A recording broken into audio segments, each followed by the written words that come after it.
نبی پاک علیہ السلام سے ایک شخص نے پوچھا حضور شوہر پر بیوی کا کیا حق ہے؟ تو آپ نے فرمایا جب وہ کھائے یعنی شوہر کھائے تو بیوی کو کھلائے، جب لباس پہنے اسے بھی پہنائے، اس کے چہرے پر نہ مارے، اسے بدصورت نہ کہے، اور اگر سمجھانے کے لیے اس سے علیحدگی کرنی پڑے تو گھر میں ہی علیحدگی کرے۔ اللہ اکبر۔ ایک بار حضرت عمر فاروق رضی اللہ عنہ کی بارگاہ میں، سنیے گا بڑا دلچسپ واقعہ۔ سیدنا عمر فاروق کا کتنا بڑا نام ہے، آپ کے جلال کی، آپ کی عدالت کی مثالیں دی جاتی ہیں، بڑے بڑے لوگ آپ کے سامنے تھر تھر کانپتے تھے۔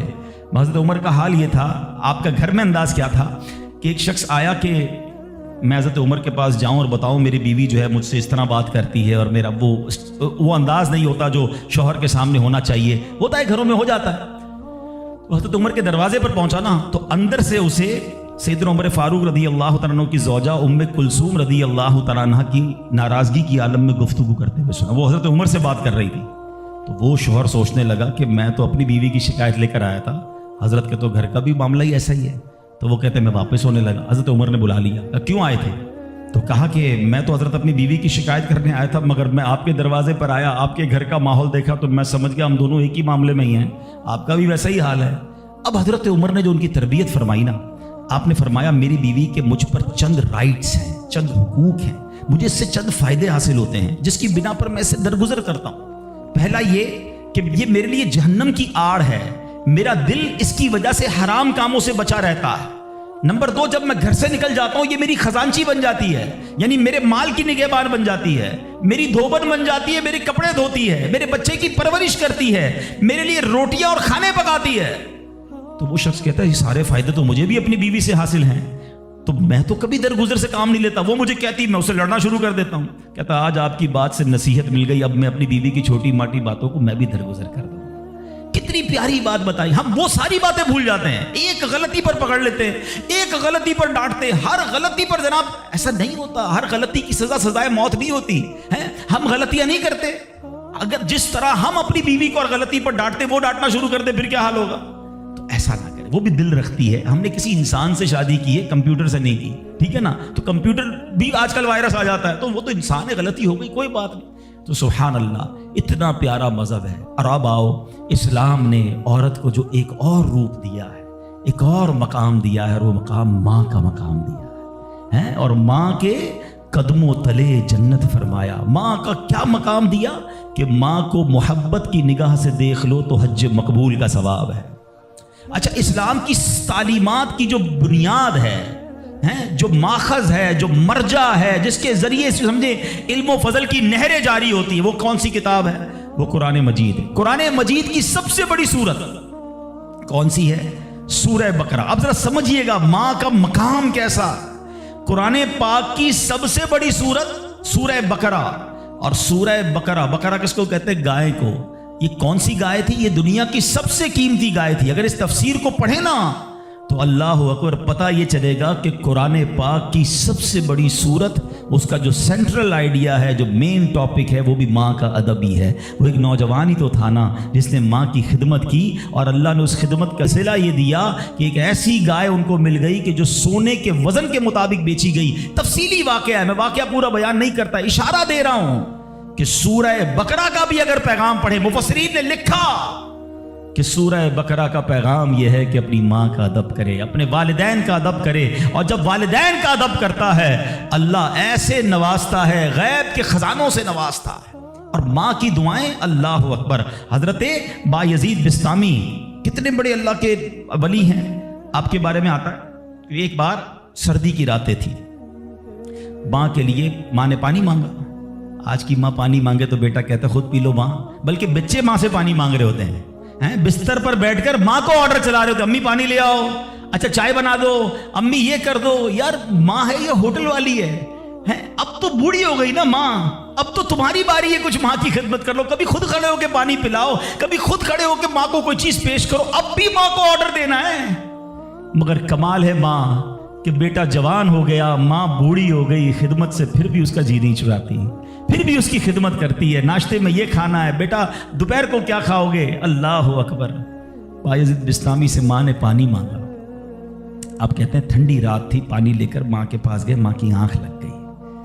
ہم جیسا کوئی ہوتا تو بستر کے کنارے گلاس رکھتا، خود بھی سو جاتا، سرد رات تھی۔